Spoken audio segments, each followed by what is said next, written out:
Hey, what's up, and welcome back to Timmy's World. Today we are going to make some homemade eggnog. My friends requested I do it, so here we go. All right, let's see how it goes.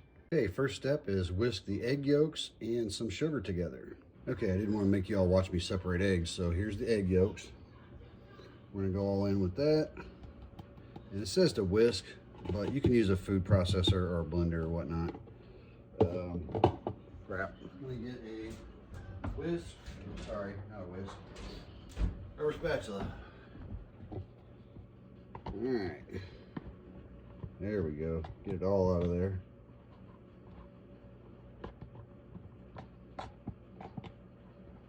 These things are stickier than I remember. I've not separated eggs in a hot second. There we go. And we're going to put our sugar in there. There she goes. Alright. I may or may not film this whole part.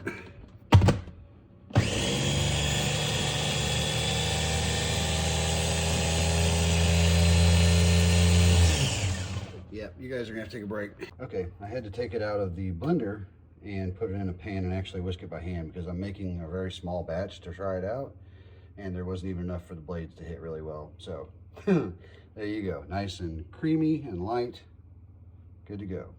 Next up, we're going to come into the pan over here, and we're going to add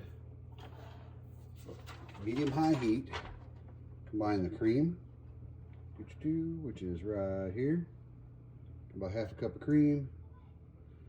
By the way, the eggs was 3 egg yolks and I think a quarter cup of sugar. Yeah. So there's our cream. Let's see what's next. Milk. Got a cup of milk.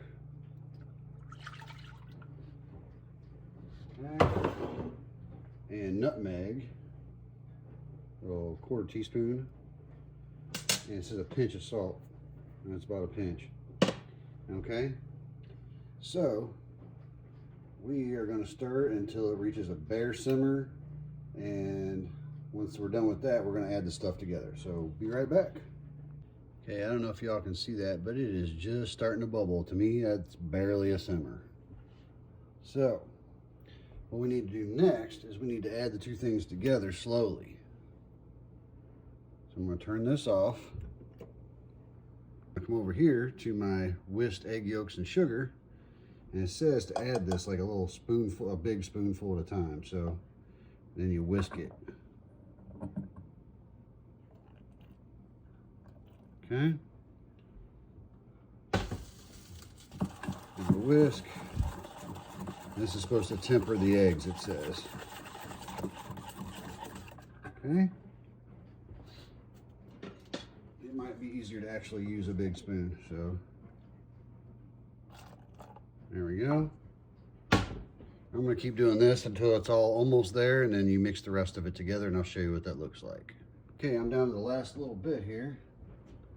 Let's go ahead and put the rest of that in, like so. Set my pot aside. It says whisk this vigorously. Okay.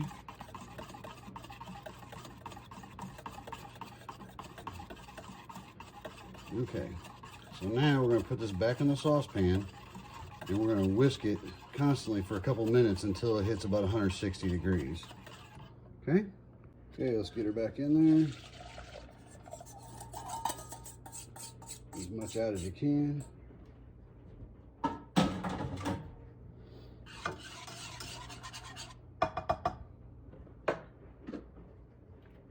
Got my handy dandy thermometer here. Now it's a meat thermometer, but still it'll go to 160. I don't know if it's important to have like a candy thermometer. We're pretty close. About 140, 150-ish. Okay. Let's keep going on that. It's on medium high still.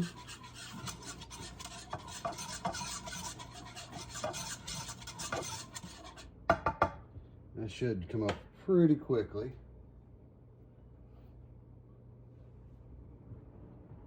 All right, let's see what we got going on here. Try to make sure you're not touching the bottom of the pan. because otherwise you'll get a higher reading than what you want.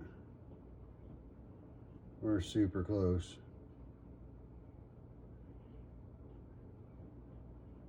Touch the bottom of the pan, I had to go up and back down.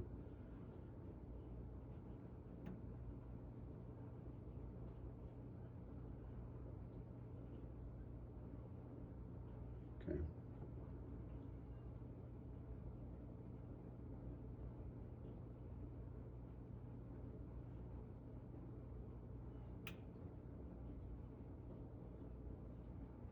Yeah, I'd say we're there.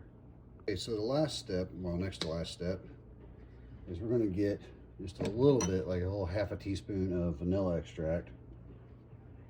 Imitation. Use the real thing if you got it. That's pretty good. About half teaspoon, something like that. Now, I'll whisk that in real good.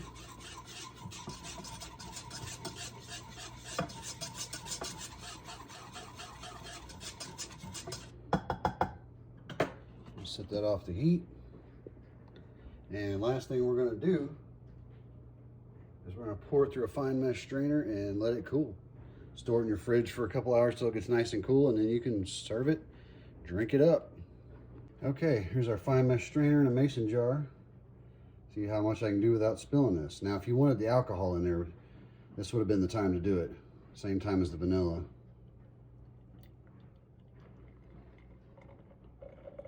You have to get you a pretty consistent pour to keep it from spilling back on the pan, like running back so it doesn't go everywhere. So keep it coming forward pretty quick,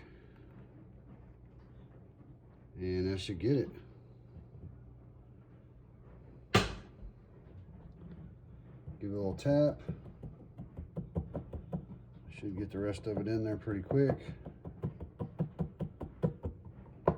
That just gets any little bits of cooked anything in there that turn into something not smooth, basically.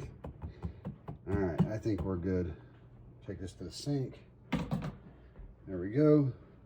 So it looks like eggnog to me. Pretty smooth, pretty creamy.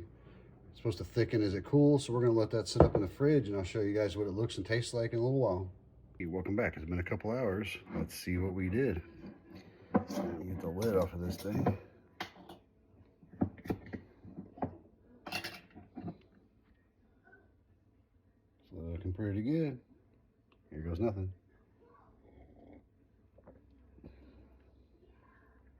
No shit. I've tried to make this before and it did not turn out well, but I took my time and I think it was worth it. That's legit. Homemade eggnog, brother. That's good stuff. Highly recommend it. So, thanks for watching, and I'll see you in the next one.